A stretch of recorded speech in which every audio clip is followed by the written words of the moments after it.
I think the bigger thing is actually more of figuring out where your entrepreneurship profile matches with what type of business and getting clarity on that over time.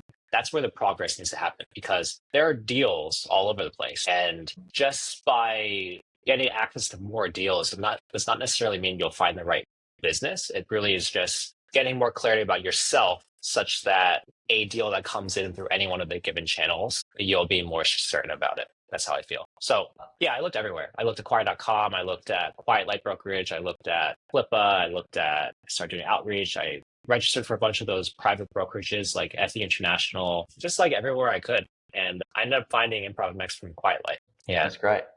They'll be happy to hear that, that we're talking about this on the pod.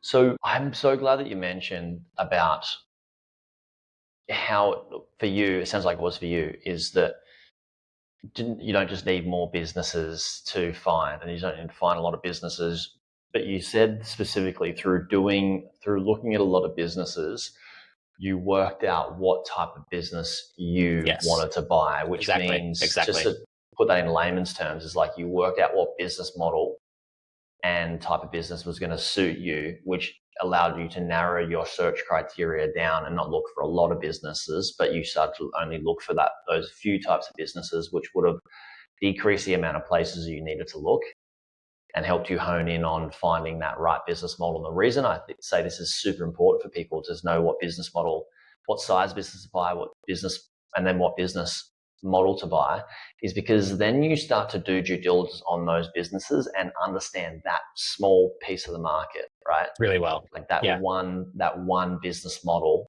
at that particular price range, you start to know the valuation. And this is where people get really frustrated when they're buying their first businesses. It's like, I don't know what it's worth, and I don't know what business model to buy. Just all over the place. Yeah, right. Because of course, you're not going to know unless you just put yourself in the game and then just narrow it down and get really specific. And then once you've looked at, say, 10 businesses in that business model in the price range you're looking at, then you're going to start to know what's a fair valuation based on what's in that market. Exactly.